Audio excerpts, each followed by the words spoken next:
Zero ఉద్గారాల పట్టణ ఆవిష్కరణలో Japan city సహకారం తీసుకుంటామన్నారు సీఎం రేవంత్ రెడ్డి. కితాక్యుషు సిటీ అభివృద్ధి తెలంగాణ రైజింగ్ కి సరిపోయేలా ఉందన్నారు. ఆగస్టు 15 నాటికి భూ సమస్యలను పరిష్కరిస్తామన్న మంత్రులు రేపటి నుంచి గ్రామాల్లో అప్లికేషన్లు స్వీకరిస్తామని చెప్పారు. బీజేపీతో బీఆర్ఎస్ కి ఒప్పందం కవిత మాటలతో తెలిసిపోయిందన్నారు కాంగ్రెస్ లీడర్లు. అంతర్గత కుమ్ములాటను కప్పిపుచ్చుకోవడానికి సర్కార్పై విపక్షాలు విమర్శలు చేస్తున్నాయని ఆరోపించారు.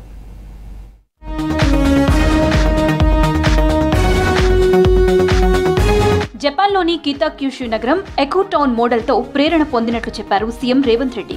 కితాక్యుషు సిటీ అభివృద్ధి తెలంగాణ రైజింగ్ కి సరిపోయేలా ఉందన్నారు. జీరో ఉద్గారాల పట్టణ ఆవిష్కరణలో జపాన్ సిటీ సహకారం అందించనున్నట్లు చెప్పారు. హైదరాబాద్ కితాక్యుషు మధ్య ఫ్లైట్ కనెక్టివిటీ ప్రయత్నాలు చేస్తున్నామన్నారు. అటు మూసీ రివర్ ఫ్రంట్ అభివృద్ధి పునరుజ్జీవ ప్రాజెక్టు పైన ఫోకస్ పెట్టినట్లు తెలిపారు. హైదరాబాద్ లోని ఐటీసీ కాకతీయలో Kitakyushu city mayor Kazuhisa Japan బృందంతో సీఎం సమావేశమయ్యారు.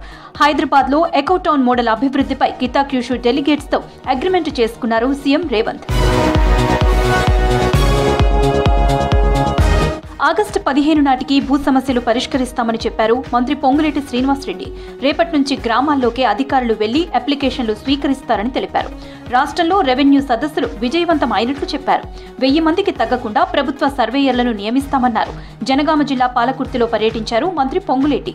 ఆగస్టు 15వ తారీఖు నాటికి సాధ్యమైనన్ని ఎక్కువ సమస్యలని రాష్ట్ర వ్యాప్తంగా భూ సమస్యలను పరిష్కరించడం కోసం ఈ రేపటి నుంచి 20వ తారీఖు దాకా మీ సమస్యలని ప్రభుత్వమే మీ ఇంటి ముందుకు వస్తుంది.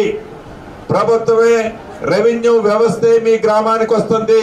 వచ్చిన రెవెన్యూ సిబ్బందితో మీ సమస్యలని తెలియజేస్తే పరిష్కారం దొరుకుతుందని తెలుపుతున్నాను. బీజేపీతో బీఆర్ఎస్ కి లోపాయికారి ఒప్పందం ఉందని ఎమ్మెల్సీ కవిత మాటలతో తెలిసిపోయిందన్నారు పీసీసీ చీఫ్ మహేష్ కుమార్. అంతర్గత కుమ్ములాటను కప్పిపుచ్చుకునేందుకే సీఎం రేవంత్ పై విమర్శలు చేస్తున్నారని మండిపడ్డారు.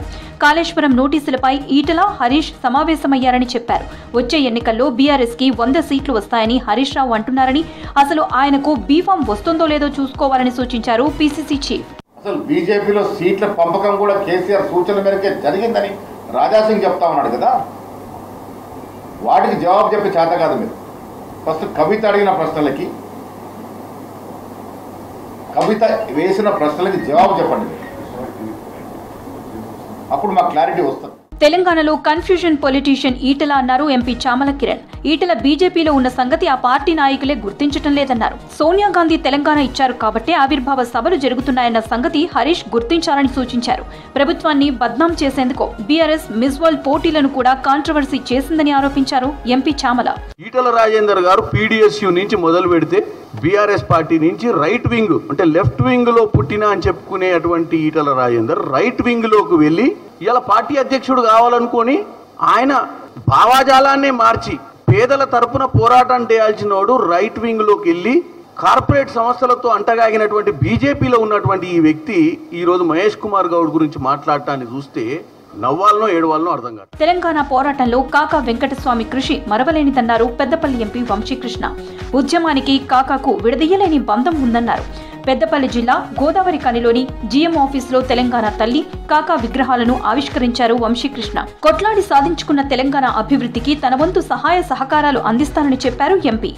కాకా వెంకటస్వామి గారు చాలా గుర్తొస్తున్నారు నాకు. ఎందుకంటే 20 సంవత్సరాల క్రితం 2004లో అప్పుడు నేను కాలేజీలో ఉండే తెలంగాణ అంశం పైన సీరియస్గా చర్చలు నడిచేవి. అప్పుడు కాంగ్రెస్ పార్టీ తరఫున కాకా గారు చాలా కృషి చేసి చాలా ఒత్తిడి పెట్టి సెంటర్లో కూడా సిడబ్ల్యూసి మీటింగ్ నుంచి వాకౌట్ కూడా చేసి గత 10 ఏళ్లు కుటుంబ పాలన రాజ్యమేలిందన్నారు చెన్నూరు ఎమ్మెల్యే వివేక్ వెంకటస్వామి.